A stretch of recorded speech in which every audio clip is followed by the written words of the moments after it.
Kemajuan pembangunan suatu bangsa akan dihargai melalui prestasi yang dapat diraihnya, baik di bidang ilmu pengetahuan, ekonomi, olahraga,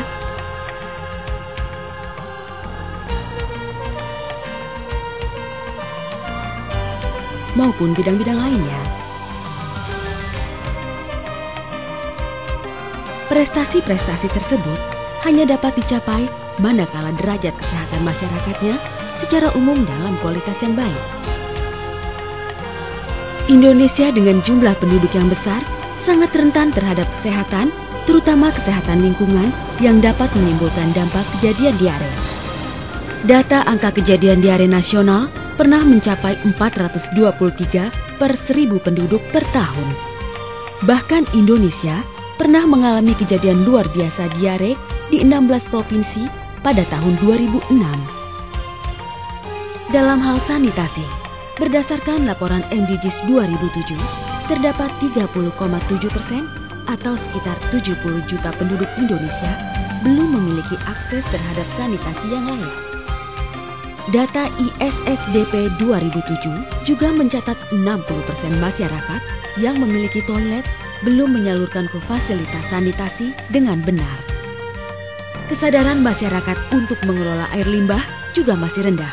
Rumah tangga yang tidak memiliki sistem pembuangan air limbah jumlahnya semakin meningkat dari 25% di tahun 2004 menjadi 32,5% pada tahun 2007. Fakta yang sangat mengkhawatirkan. Rendahnya cakupan pelayanan air minum dan sanitasi yang layak di Indonesia ini telah menjadikan tantangan yang lebih besar buat kita semua dalam rangka menanggulangi permasalahan kemiskinan dan juga peningkatan kesehatan masyarakat. Studi yang dilakukan bersama Bank Dunia tahun 2008-2009 yang lalu menunjukkan bahwa Indonesia harus kehilangan 56 triliun rupiah per tahun karena buruknya kondisi sanitasi kita. Jumlah ini sama dengan sekitar 1.200.000 rupiah untuk setiap keluarga. Ini adalah jumlah yang sangat besar, apalagi untuk keluarga miskin. Rendahnya cakupan pelayanan air minum dan sanitasi yang layak di Indonesia ini telah menjadikan tantangan yang lebih besar buat kita semua dalam rangka menanggulangi permasalahan kemiskinan dan juga peningkatan kesehatan masyarakat. Studi yang dilakukan bersama Bank Dunia tahun 2008-2009 yang lalu menunjukkan bahwa Indonesia harus kehilangan 56 triliun rupiah per tahun karena buruknya kondisi sanitasi kita. Jumlah ini sama. Kesulitan dan kerugian yang dialami masyarakat ini harus diakhiri sesegera mungkin.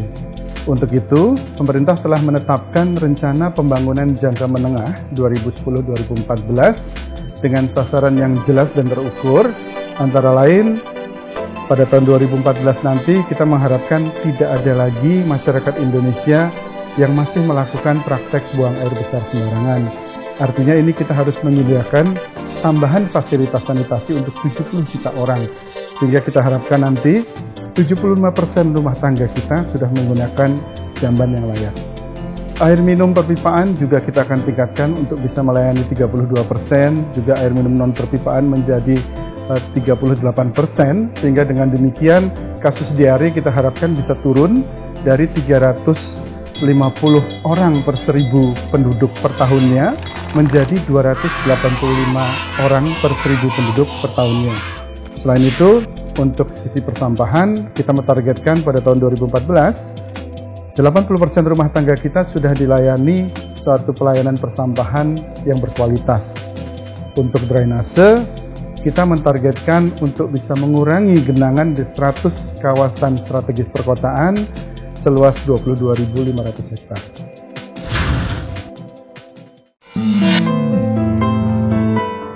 Keadaan pelayanan air minum dan sanitasi yang buruk turut berkontribusi atau menjadi tantangan serius dalam mengurangi tingkat kemiskinan dan perbaikan kesehatan masyarakat.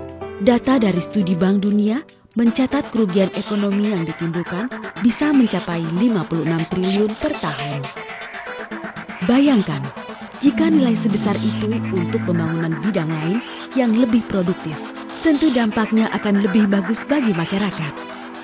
Harus diakui, kita masih menyaksikan sebagian masyarakat terpaksa menanggung beban akibat buruknya air minum dan sanitasi.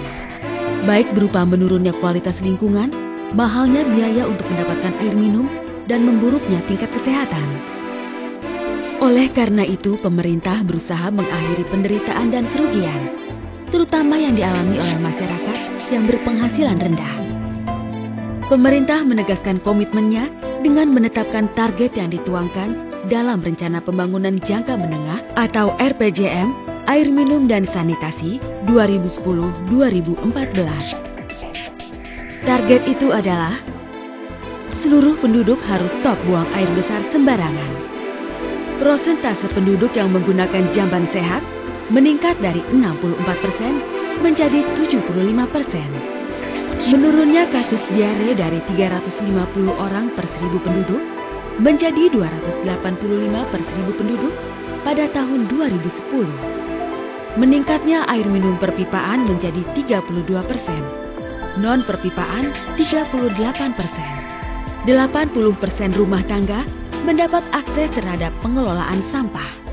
Menurunnya genangan air di 100 kawasan strategis perkotaan di Indonesia. Pencapaian target RPJM Air Minum 2010-2014 seiring dengan target internasional atau MDGs.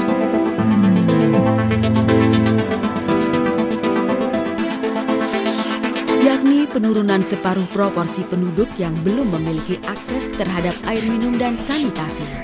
Untuk mencapai target tersebut, ternyata masih ada beberapa masalah yang harus dihadapi. Secara umum, rendahnya akses terhadap air minum dan sanitasi disebabkan oleh permasalahan strategis, berupa minimnya peraturan dan perundangan yang ada. Masih lemahnya kapasitas kelembagaan, belum tersedianya perencanaan yang baik, menurunnya kualitas dan kuantitas air baku, rendahnya organisasi dan manajemen sarana dan prasarana yang ada, dan yang sangat penting adalah rendahnya tingkat kesadaran masyarakat terhadap perilaku hidup bersih dan sehat. Ya, setelah belajar dari pengalaman masa lalu dan dari hasil studi maupun hasil kajian terhadap berbagai permasalahan yang dihadapi, pemerintah telah menetapkan peraturan dan perundangan baik di tingkat pusat maupun di daerah. Kemudian pengembangan dan penguatan kelembagaan. Kemudian peningkatan kesadaran masyarakat, perbaikan perencanaan di dalam pembiayaan yang efektif dan efisien, peningkatan investasi air minum dan sanitasi, tentunya diikuti peningkatan kualitas air baku dan ketersediaannya. Ya, terkait dengan pembangunan sanitasi, upaya pemerintah diwujudkan melalui program percepatan pembangunan sanitasi permukiman atau sering disebut PPSP. Salah satu dari program tersebut adalah STBM, sanitasi total berbasis masyarakat, yang terdiri dari stop BABS, perilaku cuci tangan pakai sabun, pengolahan air bersih rumah tangga, kemudian pengolahan sampah, serta pengelolaan limbah cair maupun padat rumah tangga. Penetapan strategi nasional STBM tersebut diawali dengan keberhasilan dalam uji coba Community Lead Total Sanitation atau CLTS di 6 kabupaten di Indonesia.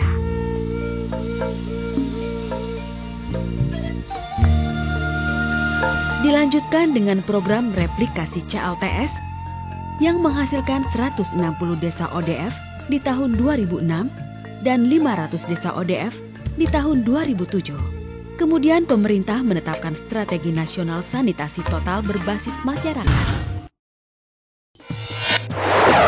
Sanitasi total berbasis masyarakat atau sering disebut STBM adalah suatu pendekatan untuk mengubah perilaku higiene dan sanitasi melalui pemberdayaan masyarakat dengan metode pembicuan.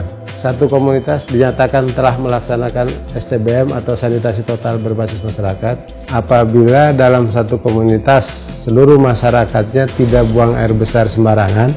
Yang kedua, komunitas tersebut sudah berperilaku mencuci tangan dengan sabun dengan benar. Yang ketiga, mengelola air minum dan makanan yang aman. Yang keempat, mengelola sampah dengan benar. Dan yang kelima, mengelola limbah cair dengan aman. Dari 5 pilar STBM, pilar pertama merupakan pilar yang wajib, yaitu perilaku masyarakat untuk stop buang air besar sembarangan. Ini merupakan perilaku dasar yang sangat penting dilakukan oleh seluruh masyarakat sehingga Indonesia bisa mencapai stop BABS di tahun 2014. Strategi nasional STBM meliputi penciptaan lingkungan yang kondusif dengan prinsip meningkatkan dukungan pemerintah dan pemangku kepentingan lainnya dalam meningkatkan perilaku higienis dan saniter.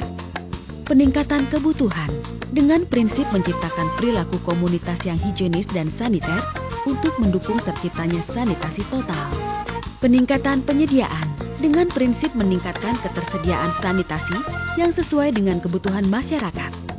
Pengelolaan pengetahuan dengan prinsip melestarikan pengetahuan dan pembelajaran dalam sanitasi total. Pembiayaan dengan prinsip meniadakan subsidi untuk penyediaan fasilitas sanitasi dasar. Pemantauan dan evaluasi dengan prinsip melibatkan masyarakat dalam kegiatan pemantauan dan evaluasi. Jika sanitasi total berbasis masyarakat dapat terlaksana dengan baik, dan perilaku hidup bersih dan sehat sudah dilakukan atas kesadaran masyarakat, maka diharapkan tingkat kesehatan masyarakat akan semakin meningkat.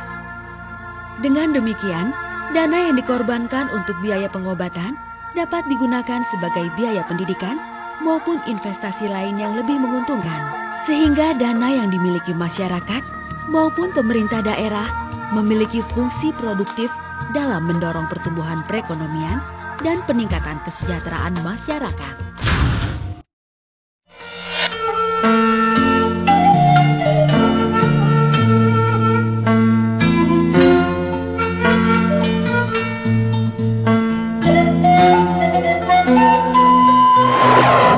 Kesehatan adalah hak setiap rakyat, sehingga pemerintah daerah perlu memprioritaskan tentang mengenai masalah kesehatan ini pada seluruh warganya. Yang sebaiknya dilakukan adalah melakukan langkah-langkah preventif, saya kira. Jadi mencegah lebih baik daripada mengobati. Sehingga program STBM ini merupakan langkah yang tepat untuk diambil langkah oleh seluruh warga masyarakat, sehingga bisa mencapai sebuah derajat kesehatan yang lebih baik. Pandangan saya selaku kepala daerah tentunya bahwa STBM ini merupakan sebuah prioritas untuk menjangkau sebuah kesehatan derajat yang lebih bagus di tengah masyarakat. Oleh karena itu saya mengambil sebuah langkah-langkah kebijakan tentang mengenai masalah STBM ini dengan sebuah prioritas penganggaran pemerintah daerah. Saya kira kalau rakyat sehat, saya kira bisa melakukan aktivitas secara keseluruhan. Harapan saya kepada rekan-rekan kepala daerah di seluruh Republik Indonesia tentunya untuk mengambil langkah program STBM ini menjadi prioritas yang utama. Karena program STBM ini bisa mencapai sebuah langkah derajat kesehatan bagi seluruh warganya untuk mencapai sebuah kesejahteraan.